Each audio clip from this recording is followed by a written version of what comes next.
Hello दोस्तों, मैं हूं आपका दोस्त प्रिंस मदेशिया और स्वागत करता हूं आप सभी का मेगा मैन अपने इस चैनल पे। दोस्तों, आप सभी को पता है, पहले से ही पता है, क्योंकि मैंने बहुत सारी अपनी पिछली वीडियो में बता रखा है कि हम लोग क्या कर रहे हैं यहाँ पे। तो केमिस्ट्री के केवल इंपॉर्टेंट क्वेश्चंस कर रहे हैं, फिजिक्स के हम लोग कर चुके हैं पहले ही, और केमिस्ट्री के चैप्टर 1 और 2 के भी हम लोग कर चुके हैं। आज हम लोग चैप्टर 3 के इंपॉर्टेंट क्वेश्चंस करेंगे, केवल वही क्वेश्चंस करेंगे जो एग्जाम में आने वाले हैं, मतलब जो एग्जाम में पहले 2 बार 3 बार 4 बार 5 बार आ चुके हैं। ठीक है, और रुको, पहले रुको, भागो मत, रुको रुको 1 मिनट, देख के जाओ भाई, देख के जाओ भाई। देखते नहीं हो तुम सब, पूरा वीडियो पहले ही भाग जाते हो। अरे रुको जरा, सब्र करो। तो मैं क्या बता रहा हूँ, ये क्वेश्चन बहुत इंपॉर्टेंट है, सब बहुत इंपॉर्टेंट है भाई। ये सारे जो क्वेश्चन हैं एग्जाम में आ चुके हैं, 2 बार 3 बार 4 बार, 1 बार वाले को तो मैं लाता ही नहीं हूँ, ये सब जानते हो आप लोग। ठीक है, आओ अपने वीडियो को स्टार्ट करते हैं। चलो, अपने सभी दोस्तों के पास क्या करना है, शेयर करना है, लाइक सब्सक्राइब कर देना है। चलिए ठीक है, वैसे मुझे लगता है आप लोग इतने बड़े हो चुके हो कि आप लोग को बताने की जरूरत नहीं है कि पसंद आए तो लाइक करें और ज़्यादा वीडियोस के लिए सब्सक्राइब करें। ठीक है, आइए अपना लेक्चर को स्टार्ट करते हैं इसी के साथ। चलिए, इस बोर्ड को हमने कर लिया क्लीन। आज के हम लोग का चैप्टर का नाम क्या है दोस्तों, धातु एवं अधातु। केमिस्ट्री का चैप्टर नंबर हमारा 3 है, chemical equations and reactions. Chapter name है हमारा धातु एवं अधातु। देखिए दोस्तों, हमारे इस चैप्टर का नाम है धातु एवं अधातु। इस चैप्टर के अंदर हमको बेसिकली धातु अधातु के भौतिक गुण, रासायनिक गुण, बहुत सारी चीजों को पढ़ना है। लेकिन इसके अलावा भी जो जो छोटे छोटे क्वेश्चन हैं और इंपॉर्टेंट हैं, मैं केवल उन्हीं को आपके पास लेके आया हूँ। जैसे धातु को हम लोग उसके भौतिक गुणों या रासायनिक गुणों के आधार पर वर्गीकृत कर देते हैं। अधातु को भी, धातु कैसा होता है, कठोर होता है, पीटने पे धात्विक आवाज आती है, धात्विक चमक होता है। धातु का क्या होता है, विद्युत का सुचालक होता है। और सीधे इसके उल्टे होता है, धातु क्या होता है, विद्युत का कुचालक होता है। विद्युत का कुचालक होता है और ये बहुत ज्यादा भंगुर होता है, मतलब इसको पीटिएगा तब मतलब भसभसा जाएगा, मतलब फूट जाएगा, चकनाचूर हो जाएगा। इससे आवाज नहीं आती है, इसके हम लोग तार नहीं बना सकते। ये सब मतलब क्या हो गए, अधातुओं के गुण हो गए, भौतिक गुण। रासायनिक गुण, भौतिक गुण, ये सब दीर्घ उत्तरीय टाइप के क्वेश्चन है। और मैं क्या कर रहा हूँ, ये सब आप चीज क्वेश्चन को एक बार देख लीजिएगा अपने तरफ से।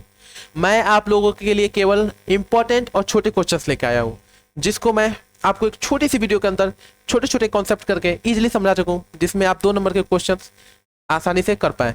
या हो सकता है अभी मैं 8 क्वेश्चन बता रहा हूँ, उसमें से कोई एक आ जाए, क्योंकि ये सारे क्वेश्चन बहुत ज्यादा इंपॉर्टेंट है भाई, बहुत ज्यादा इंपॉर्टेंट है। 1 बार 2 बार 3 बार ये सारे आ चुके हैं। और भी 3 बार ये नहीं कि ऐसे 1970 में आया था, 75 में आया था, उसके बाद से आया ही नहीं है। नहीं, कोई 21 में आया है, 18 में आया है, 17 में आया, मतलब इधर करेंट टाइम पे ये दोनों क्वेश्चन अपने आप को रिपीट कर रहे हैं। वो क्वेश्चन मैं लाता ही नहीं जो मतलब 14 में आया उसके बाद सीधे 20 में आया, नहीं, 14 में आया है, 17 में आया है, 19 में आया है। ठीक है, आइए इसको करते हैं। मैंने सारा एनालिसिस करके ही आप लोग के पास ये क्वेश्चन आया, पूरा गणित विज्ञान इस पे सारा अप्लाई करके ये क्वेश्चंस निकाले मैंने और आप लोग के सामने लेके आया हूँ। अब जरूरी नहीं है कि ये सारे क्वेश्चंस आ ही जाए, और जरूरी ये भी हो सकता है इसमें से ही बहुत सारे क्वेश्चंस आ जाए। होने को क्या है, प्रोबेबिलिटी है, कुछ भी हो सकता है। इसलिए आप लोग को ये लेक्चर पूरा देखना है, अच्छे से देखना है, समझ के जाना है, कॉन्सेप्ट को क्लियर करना है। चलिए ठीक है, तो पहला हमारा इसी का 2 नंबर में बहुत ज्यादा पूछा जाता है। पहला, तन्यता किसे कहते हैं।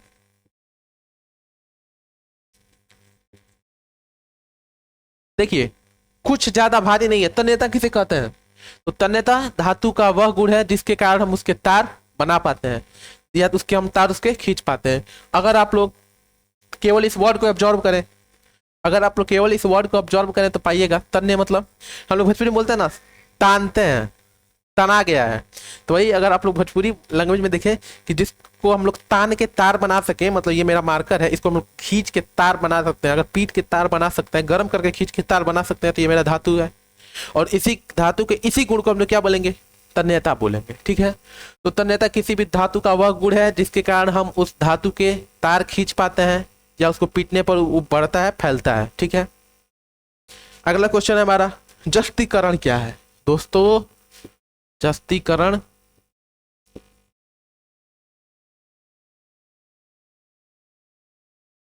क्या है, देखिए जस्तीकरण भी कुछ ज्यादा भारी नहीं है, कोई रॉकेट साइंस नहीं है, बहुत ही चीज। देखिए क्या है जस्ता आप लोग यहाँ पे देख पा रहे हैं, एक धातु है। हम लोग इजिली जानते हैं जस्ता क्या है, एक धातु है। तो जब किसी भी चीज के ऊपर हम लोग जस्ता की एक परत चढ़ा देते हैं तो बोलते हैं हम लोग ये इसका जस्तीकरण हो गया है। इस वस्तु का मानिए हम मार्कर लिए, जस्ते को पिघला लिए, उसको मतलब लिक्विड टाइप में पानी जैसा हो गया, हम इस मार्कर को ले गए, मानी इस कटोरी में हमने जस्ते को पिघला रखा है, ऐसे इसको डाला, निकाल दिया, क्या हुआ, फलस्वरूप हमको क्या मिला, हम पाते हैं कि इस मार्कर के ऊपर जस्ते की एक परत चढ़ गई है, और इस चूंकि इसके ऊपर परत चढ़ चुकी है जस्ते की, तो अब हम क्या बोलेंगे, इस मार्कर का जस्तीकरण हो चुका है, मतलब इसके ऊपर किसी भी वस्तु के ऊपर जस्ते की एक परत चढ़ा देने के बाद हम लोग क्या बोलते हैं कि वो वस्तु क्या हो चुकी है, जस्तीकृत हो चुकी है, अर्थात उस वस्तु का जस्तीकरण हो चुका है। उम्मीद करता हूं कि आप लोग चीजों को रिलेट कर पा रहे होंगे, समझ पा रहे होंगे।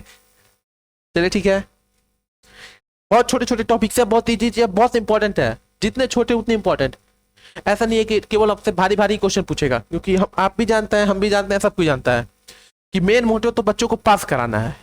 बहुत सारे ऐसे ऐसे क्वेश्चन पूछता है जिसको आप उम्मीद ही नहीं रखिएगा, सोचेगा अरे ये इतना इजी क्वेश्चंस नहीं पूछेगा, जाइएगा वही क्वेश्चन पूछ देगा, क्योंकि इजी है, आपको माइंड में आपने बैठा लिया है कि बहुत ज़्यादा इजी है, इसलिए आप उसको ज़्यादा ध्यान दीजिएगा नहीं रिवाइज करने पे, और वही चीज़ आ जाएगा, वहाँ पे आप लटक जाइएगा, कॉन्सेप्ट क्लियर हो नहीं पाएगा वहाँ पे आपका। लिख तो दीजिएगा क्योंकि आपको पता है कि इजी है, तो आपको थोड़ा बहुत उसने आपने पढ़ा होगा, लेकिन आप लोग वहाँ पे मिस कर जाते हैं, कुछ लाइंस कुछ इंपॉर्टेंट पॉइंट्स उसके छूट जाते हैं, इसलिए कोई चीज़ ईजी नहीं है, कोई चीज़ हार्ड नहीं है, ठीक है। जो समझ में आ रहा है वो इजी है, नहीं समझ में आ रहा है हार्ड है। 10 लाइन का आंसर है, समझ में आ रहा है इजी है, 1 लाइन का आंसर है, नहीं समझ में आ रहा है हार्ड है, ठीक है। चलिए अगला क्वेश्चन हमारा क्या है, तीसरा नंबर, धातु की अम्ल के साथ है क्या, हाँ धातु की, ये 2 नंबर में भी पूछ सकता है और ऑब्जेक्टिव में पूछता है, धातु की अम्ल के साथ अभिक्रिया कराने पर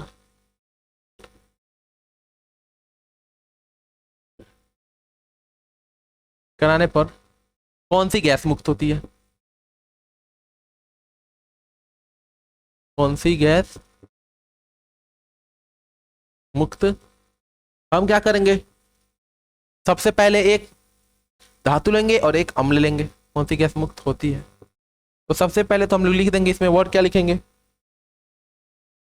हम लोग क्या लिखेंगे इसके ऊपर, सबसे पहले तो हम लोग जो भी पूछेगा कि धातु के अम्ल के साथ अभिक्रिया करने पर कौन सी गैस प्राप्त होती है, तो पहले तो ये तो लिखना पड़ेगा कि कौन सी गैस प्राप्त होती है, तो इसका आंसर क्या होगा, धातु के अम्ल के साथ अभिक्रिया कराने पे हाइड्रोजन गैस प्राप्त होती है, हाइड्रोजन गैस।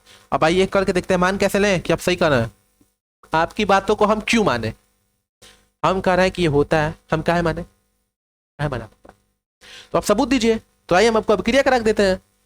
ये क्या हमारा अभिक्रिया क्या है, मानिए हमारा जिंक धातु है कोई, H2SO4 अम्ल है, आप सभी जानते हैं, इस सब के मैंने अभिक्रिया करा दिया, हमको क्या मिला, ZnSO4 plus H2, hydrogen gas वायुमंडल में चला जाएगी। ये क्या बता रहा है, H2 क्या बता रहा है, ये जो साइन है ये बताता है कि ये गैस बना है, क्योंकि ये ऊपर जा रहा है, अगर ये नीचे कर रहा है तो इसका मतलब है कुछ अवक्षेप बना है, मतलब कुछ चीज तलहटी में जाके बैठ गई है। चलिए ठीक है, देखते हैं अभिक्रिया संतुलित है कि नहीं, सबसे ज्यादा इंपॉर्टेंट क्या है, अभिक्रिया को संतुलित देखना। जिंक एक है, चलिए जिंक, सल्फेट एक है, यहाँ पे भी सल्फेट एक है, चलिए ठीक है, उसके बाद हाइड्रोजन एक है, हाइड्रोजन का एक अणु है, ठीक है, ठीक है। अगला क्वेश्चन अपना देखते हैं, कौन सा अगला क्वेश्चन, लोहे को जंग से बचाने के 3 उपाय बताइए।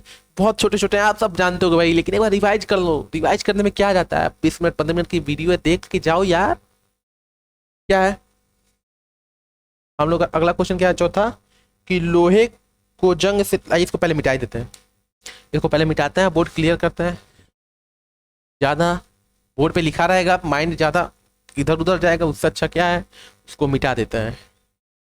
क्या है अगला क्वेश्चन हमारा, कि लोहे से जंग से बचाने के, दोस्तों जी कौन सा है, चौथा है, हाँ चौथा नहीं, चौथा ही है, लोहे को जंग से बचाने के 2 उपाय बताइए, बचाने के 2 उपाय बताइए। ये 2 नंबर में अक्सर पूछा जाता है, ये सब बहुत इजी है, बहुत इंपॉर्टेंट है। पहला क्या हो सकता है, पेंट करके, हम लोग क्या करेंगे, लोहे को पेंट कर देंगे सिंपल, जिससे वो वायु तथा नमी के संपर्क में नहीं आएगा और जंग नहीं लगेगा। दूसरा, जस्तीकरण भी हम लोग उसका कर सकते हैं, जस्तीकृत करके, मतलब उसमें हम लोग क्या किया, जस्ता का एक परत चढ़ा दिया, बात वही है। इसमें हम लोग क्या कर रहे थे, मतलब प्लास्टिक वाला एक कवर चढ़ा दे रहे थे, मतलब पेंट करके एक कवर चढ़ा दे रहे थे। यहाँ पे जस्तीकृत कर दे रहे हैं, अर्थात जस्ता का एक कवर चढ़ा दे रहे हैं, बात वही है, लेकिन लिखने का ढंग बदल गया है, जस्तीकृत करके। और तीसरा ग्रीस लगाकर। अब ग्रीस लगाकर कैसे, ग्रीस को हम लोग हिंदी में बोलते हैं स्नेहक, ये इंग्लिश वर्ड है ग्रीस, हिंदी में इसका होता है स्नेहक, लेकिन ज्यादातर जगह पे ग्रीस ही सुनने में आता है, बोलचाल में आता है, इसलिए हम लोग ग्रीस का यूज यहाँ पे कर लिए हैं, ठीक है, ग्रीस लगाकर। अब देखिए हम लोग का मेन मोटो क्या है, जंग से बचाना है लोहे को, तो मेन हम लोग का उद्देश्य यही है कि जो मानिए अगर ये लोहा है तो इसकी जो सतह है वो वायु के संपर्क में ना आए, ठीक है। तो वायु के संपर्क में ना आए इसके लिए हम क्या कर सकते हैं, पेंट कर दिए, नहीं आएगा वायु के संपर्क में। उसके ऊपर से जस्तीकृत कर दिए, मतलब जस्ता का एक कवर चढ़ा दिए, तब भी ये वायु के संपर्क में नहीं आएगा। ग्रीस पोत दिए, जो कि इसके ऊपर ऑयली चीज लगा हुआ है, तो वायु के संपर्क में आएगा, नहीं आएगा, ये भी नहीं आएगा। मतलब हमारा मेन उद्देश्य है कि वायु के संपर्क में ना आए, और ये तीनों काम करके हमारे ये उद्देश्य पूरा हो रहा है। इसका मतलब लोहे को जंग से बचाने के लिए हमको क्या करना पड़ेगा, या तो पेंट करना पड़ेगा, या जस्तीकृत करना पड़ेगा, या ग्रीस लगाना पड़ेगा, ठीक है। चलिए ठीक है, अगर आपको कोई चीज समझने में प्रॉब्लम हो रही है तो आप क्या करेंगे, वीडियो को 2 मिनट बैक करेंगे, वापस से देखेंगे। हो सकता है कई बार चीजें एक बार में समझ में नहीं आती है, लेकिन दूसरे बार समझने पे कोई ऐसे पॉइंट्स होते हैं जिनको हमारा माइंड मिस कर रहा होता है, वो सारे पॉइंट्स सुनाई दे दे, चीजों को रिलेट कर पाए माइंड। चलिए ठीक है, अगला क्वेश्चन हमारा क्या है,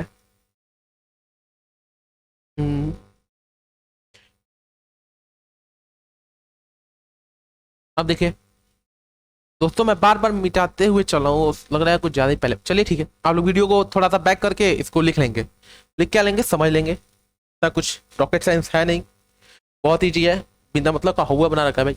सबसे ज्यादा ईजी तो हमको साइंस ही लगता है 10th का। सोशल साइंस पकड़ के बैठो तो 8 की 7 चैप्टर, फिर उसमें ज्योग्राफी में पढ़ो, भूगोल में, फिर उतने चैप्टर इतिहास में, फिर उतने चैप्टर सिविक्स में, भाई माथा पकड़ा जाता है। तो सामाजिक विज्ञान में, सामाजिक विज्ञान थोड़ा सा इंटरेस्ट नहीं आता है, ठीक है। साइंस ही है, थोड़ा 5-5 कुछ चैप्टर देता है, इंटरेस्टिंग चैप्टर देता है, मन लगा के पढ़ने बैठो तो मजा आता है, मजा नहीं भी आता है तो उतना बोर आदमी नहीं होता है। सबसे बड़ा उद्देश्य ये है, मजा आए ना आए, बोर नहीं होना चाहिए। अगर किसी चीज को हम कर रहे हैं, मजा नहीं आ रहा, चलो ठीक है, लेकिन आदमी बोर भी नहीं हो रहा उससे। मतलब आप लोग रोज उठते हो, कोचिंग जाते हो, स्कूल जाते हो, मजा आता है नहीं, अभी तो मजा आ रहा होगा, लेकिन जब छोटे से तो मजा नहीं आता होगा, लेकिन बोर भी नहीं होते थे। मतलब घर से निकले, बहुत मन होता था, यही जाने का मन नहीं कर रहा, लेकिन फिर जैसे स्कूल में गए, दोस्त मिले, दिन भर मस्ती में, यहाँ चले गस्ती में, अपन रहे मस्ती में, दिन भर मस्ती में, फिर आते समय लगता था ओह दोस्त छूट रहा है। आप लोग कभी स्कूल में बोर नहीं होते थे, पढ़ने से बोर हो जाते थे, लेकिन स्कूल में कभी आप लोग बोर अपने दोस्तों या दोस्तों के साथ ही बोर नहीं होते थे, टीचर लोग तो पका के आलू कर देता था। तो वही हाल है यहाँ पे, बोरिंग फील नहीं होना चाहिए, मस्ती में हंसते खेलते रहो, पढ़ते रहो। अब कितने लोग को देखते हैं हम सुबह से लेकर शाम तक पढ़ रहे हैं, भाई क्या पढ़ोगे, जितना तुम 12 घंटे पढ़े सुबह से लेकर शाम तक, इस एज में इतना मेहनत करके क्या करोगे बउआ, पता चला कि 4 घंटा तो तुम सोचने में लगा दिए। आराम से उठो, 2 घंटा कहीं घूमो, कहीं घूमो मतलब ये नहीं घूमने चले जाओ, पढ़ाई से कोई मतलब नहीं, 2 घंटा अपने आप को प्रॉपर टाइम दो इस 12 घंटे के बीच में। अब आधा घंटा करके दोगे, या एक ही बार 2 घंटा दोगे, या 15-15 मिनट करके दोगे, ये तुम्हारी मर्जी। तुम पता चला 4 घंटे कुछ पढ़े, 2 घंटा गए क्रिकेट ग्राउंड में गए, क्रिकेट खेल के आ गए, माइंड थोड़ा फ्रेश हुआ, रिलैक्स फील हुआ, घर पे वापस आए, हाथ पैर धो के पढ़ने बैठे, फिर से माइंड हमारा फिर से तैयार है, एकदम ताजा है। फिर 4 घंटा 5 घंटा पढ़े, फिर उठे रात को, खाना खाए, थोड़ा सा गली में निकलो, अरे घूम लिया आधा 1 घंटा, फिर हुआ, फिर पढ़ने बैठे, फिर माइंड हमारा एकदम तैयार है चीजों को ऑब्जॉर्व करने के लिए, बस ताजा एकदम। तो यहाँ पे क्या हुआ, जो बच्चा यहाँ पे 3 बार माइंड उसका एकदम रेडी है लड़ने के लिए, वो अच्छा तैयारी करेगा कि जो एक ही बार बैठा है, बोर हो रहा है बेचारा, बोर हो रहा है, पगला रहा है, लेकिन बैठा हुआ है, सोचा नहीं उठ भी नहीं करेंगे, आज पूरा का पूरा पढ़ करेंगे। पढ़ो, देखो कोई भी मानो अगर पानी के, देखो एक चीज सबसे पहले, क्योंकि इससे ज्यादा ये जरूरी है जो मैं बता रहा हूँ, ये भी जरूरी है, लेकिन आप लोगों ने इन सब चीजों को पहले भी पढ़ा होगा, अभी मैं पढ़ा रहा हूँ तो आप लोगों का रिवीजन भी हो रहा है, बहुत सारी अच्छी अच्छी चीजें हो रही हैं। हम लोग चैनल पे मतलब अगले वाले इसी साल में बैच लॉन्च है, उसमें भी पढ़ाएंगे, लेकिन जो बातें मैं बता रहा हूँ वो भी इंपॉर्टेंट है। सबसे पहले अपने आप को स्थिर करना है, नहीं पढ़े हो भाई तब भी प्रॉब्लम बहुत है, लेकिन अपने आप को समझाओ। कितने दिन बचे हैं, 10 दिन बचे हैं। चैप्टर कितने हैं, 5 चैप्टर है, एक चैप्टर 2 दिन, चलो छोड़ो, 5 दिन बचे हैं, कितने चैप्टर है, 5 चैप्टर, ऐसे बोलो, एक चैप्टर एक दिन, एक चैप्टर में मात्र एक ही दिन तो पढ़ना है, एक दिन ही तो पढ़ना है एक चैप्टर। 2 दिन बचे हैं 5 चैप्टर में, एक दिन में 2.5 चैप्टर। ऐसे बोलो 2 चैप्टर तो इजीली बैठेंगे तो बस पढ़ देंगे। ऐसे मन को स्थिर रखो, 20 दिन है, 10 चैप्टर है, एक चैप्टर 2 दिन में नहीं पढ़ देंगे, पढ़िए देंगे। अपने आप को हमेशा समझाओ, तुम भी जानते हो हम भी जानते हो तुम नहीं कर पाओगे, लेकिन अपने आप को समझाओ हम कर लेंगे। हो सकता है भाई तुम 10 दिन में 5 चैप्टर का टारगेट रखो, 5 चैप्टर नहीं भी कर पाओगे तो 2 से 3 चैप्टर तो तुम कर ही दोगे। क्यों कर दोगे? क्योंकि माइंड यहाँ पे तुम्हारा शांत है। शांत जल में ही नाव सबसे अच्छा चलता है। जब नाव में जलधारा बनने लगती है ना नदी में, नावें डूब जाती है अक्सर। तो उसका मन में जो हिचकोले आ रहे हैं एकदम बड़ी बड़ी लहर उठ, उनको शांत करो और शांति से पढ़ो, रिलैक्स मूड में पढ़ो, टेंशन कोई नहीं है। फेल तो भाई तुम नहीं होगे, थोड़े बहुत पढ़ाई की हो फेल नहीं होगे, इसकी गारंटी तुम देते हो, हम नहीं देते। अगर थोड़ा बहुत भी पढ़े हो तो पास हो जाओगे तब हम गारंटी दे सकते हैं, लेकिन भाई कुछ नहीं पढ़ा तब तो क्या ही कर सकते हैं। चलिए ठीक है, अगला क्वेश्चन क्या था हमारा, मिटाए थे कुछ बताने के लिए। हाँ, अगला क्वेश्चन है हमारा, मिश्र धातु किसे कहते हैं? दो मिश्र धातुओं के नाम बताइए। देखिए तो कुछ है नहीं इसमें, ये 5वां नंबर हमारा क्वेश्चन है।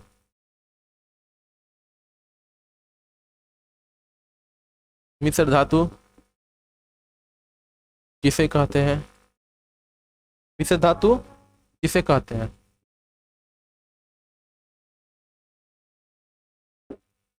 देखिए, तो 2 या 2 से अधिक, देखिए तो इसको हम लोग सबसे पहले देखिए, कोई भी आपको डेफिनेशन मिले, आपको इस बारे में कोई नॉलेज नहीं है, कोई भी टर्म आपको मिलता है उसके बारे में आपको कोई नॉलेज नहीं है, सपोज दैट आपको कोई नॉलेज नहीं है, आप एग्जाम में गए बैठे आपको कुछ नॉलेज नहीं है, जो वर्ड है आपके सामने, तो आप सबसे पहले उस वर्ड को पकड़िए, वो क्या कर रहा है। यहाँ पे कर रहा है मिश्र धातु,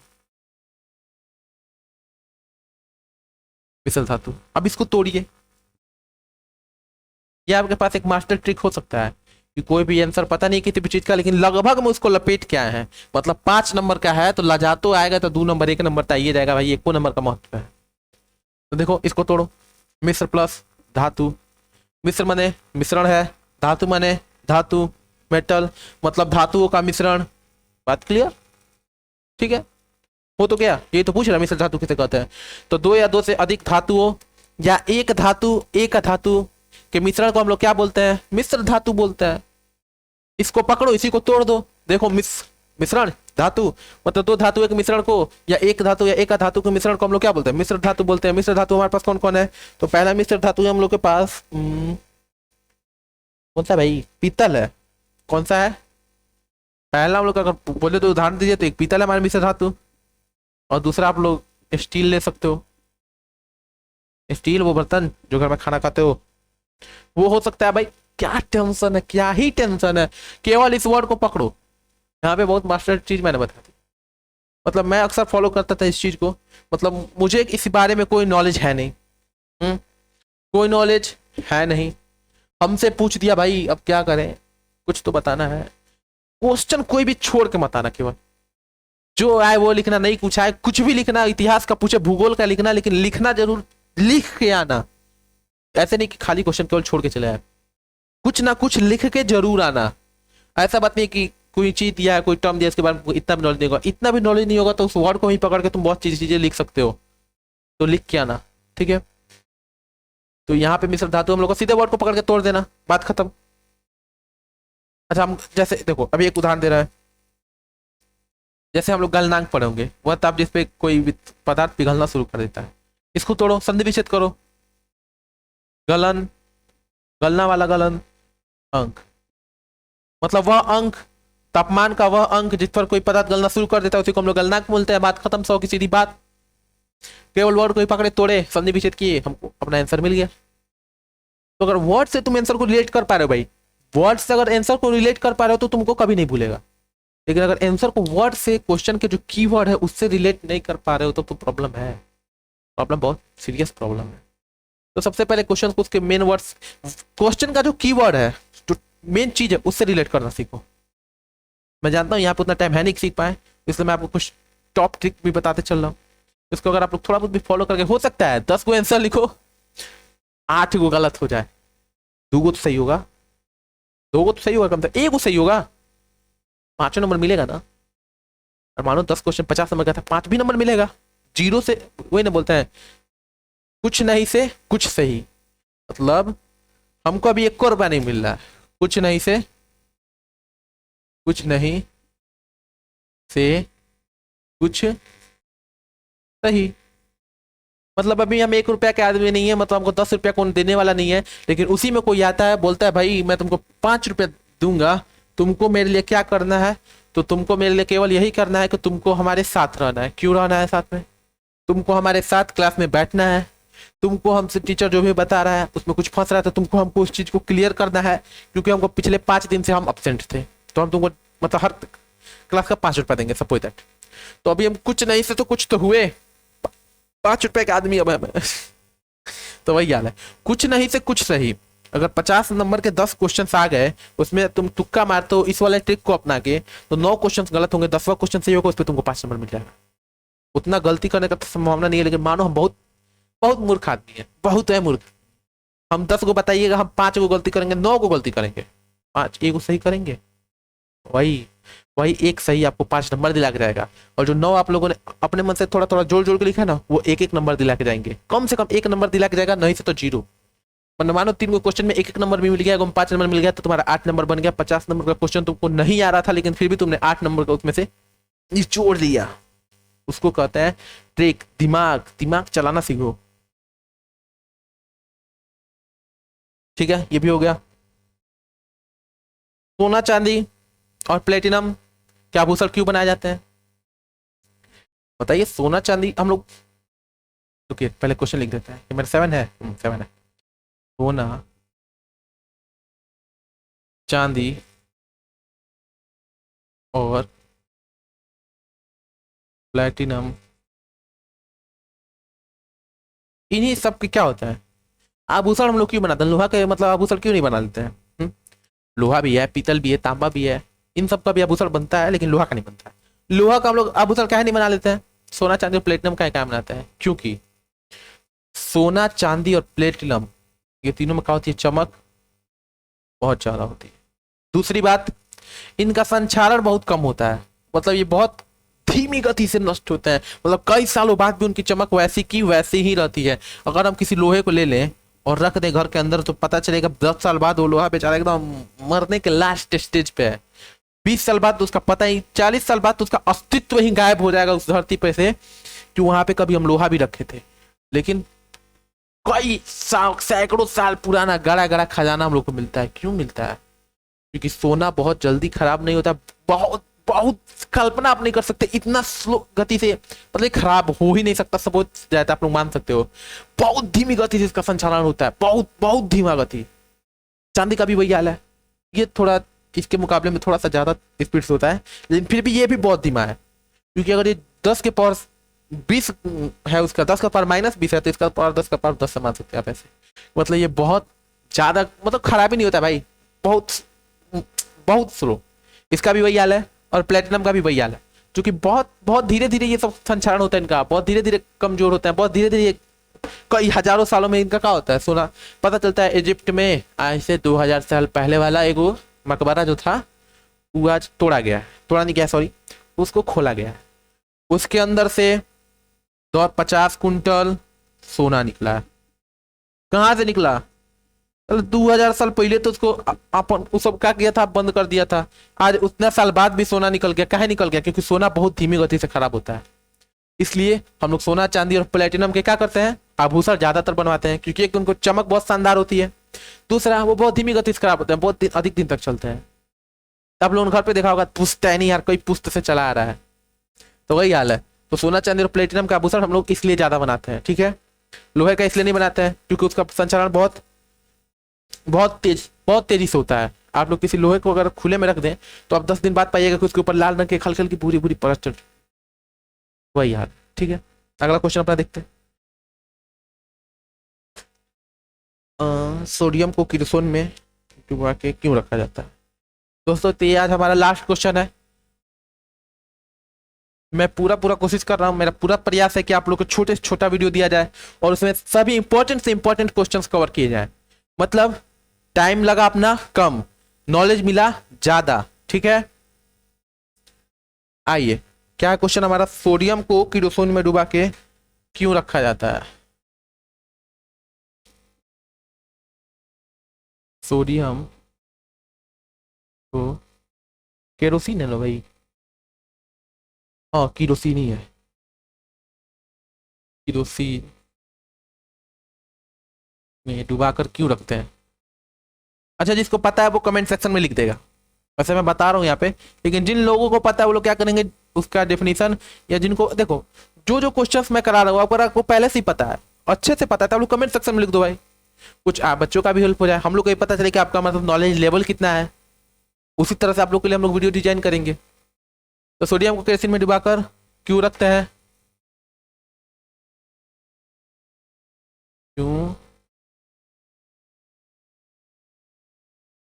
देखिए सोडियम ही है, हाँ अरे रुको भाई एक बार कंफर्म कर लें, हाँ सोडियम देखिए अति ज्वलनशील होता है, क्या होता है अति ज्वलनशील, मतलब साधारण वायु के नॉर्मल, मतलब देखिए हम लोग रूम टेम्परेचर पे हैं, आग लगाने पे आग लगता है, हम लोग के साथ क्या है ये कंडीशन है कि कोई भी चीज अगर ज्वलनशील है तो जब तक हम उसमें आग लगाएंगे नहीं तब तक वो जलेगा नहीं, लेकिन केरोसिन क्या है, जो चीजें जलती हैं उसको हम लोग क्या बोलते हैं ज्वलनशील, मतलब ये ज्वलनशील जो चीज जलती हैं, मतलब जो जो चीजें हम जला सकते हैं वो सब ज्वलनशील है, लकड़ी हो सकता है, कागज हो सकता है, कपड़ा हो सकता है, बहुत सी चीजें हो सकती हैं जिसको हम लोग जलाते हैं तो वो जल जाती हैं, तो उसको हम लोग ज्वलनशील बोलते हैं। लेकिन सोडियम क्या है अति, मतलब इसका भी अत करके रख दिया है, मतलब तुम जिस जैसे इसको नॉर्मल वायु के संपर्क में आए, जलना शुरू कर देगा, मतलब इसको केरोसिन में से हाथ हाथ डाले निकाले फक ने हाथ में पकड़ लिया, री भाई जी दादा हाथ जल गया, इसलिए हम लोग क्या करते हैं सोडियम को केरोसिन में डुबा के रखते हैं ताकि ये जल ना जाए, वरना जल जाएगा तो हम उसको यूज कहाँ करेंगे, यूज कब करेंगे, जब ऐसे ला के हवा में रख दिए किसी सामान से निकाल के उजल के खत्म हो गया तो यूज कब करेंगे। इसलिए सोडियम को बचा के जिंदा रखने के लिए क्या करते हैं, मतलब जिंदा उसके अंदर जान परान नहीं है लेकिन फिर भी उसको संभाले रखने के लिए हम लोग क्या करते हैं केरोसिन में डुबा लेते हैं, लो जाओ जलो, तुमको ऑक्सीजन मिलेगा नहीं तो जलोगे कहाँ से भाई, पानी के अंदर भी डाल दो तब ये पकड़ लेता है, क्योंकि उसके अंदर आयन होते हैं, आयन क्या होते हैं विद्युत के कुचालक होते हैं, मतलब सुचालक होता है, और केरोसिन के अंदर आयन होते ही नहीं है, आयन होंगे नहीं तो जलोगे कहाँ से, यही बात है।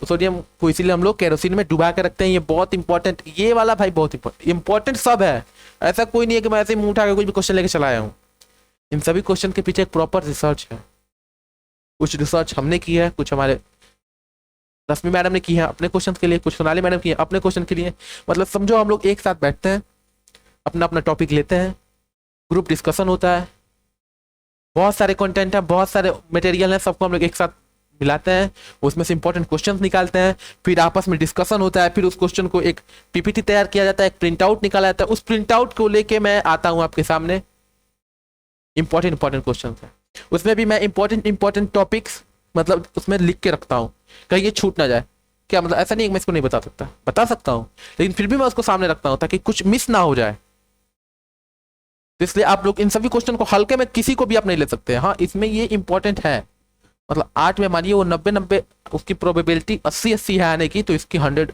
नहीं 100 नहीं कहेंगे 90 तो कह ही सकते हैं, मतलब इसकी प्रोबेबिलिटी सबसे ज्यादा हाई है, प्रायिकता इसकी सबसे ज्यादा अधिक है आने की। चलिए ये थे हमारे आज के 8 important super hit super duper questions जो एग्जाम में पूरी तरह से आ सकते हैं, आने की पूरी संभावना है, क्योंकि प्रीवियस ईयर से मैंने अपने एक दो बार नहीं कई बार अपने आप को रिपीट किया है, अपनी उपयोगिता साबित की है, मतलब हर कंडीशन में अपने आप को दिखाया है कि हाँ जलवा है हमारा, हल्के में आप उनको नहीं ले सकते। ठीक है, तो आपको क्या करना है, वीडियो को लाइक शेयर एंड सब्सक्राइब कर देना है और अपने दोस्तों के पास शेयर कर देना है। चलिए जय हिंद जय भारत, इसी के साथ अपने वीडियो को आराम देते हैं, आप भी जाइए आराम करिए, अपना रिवीजन करिए। ठीक है।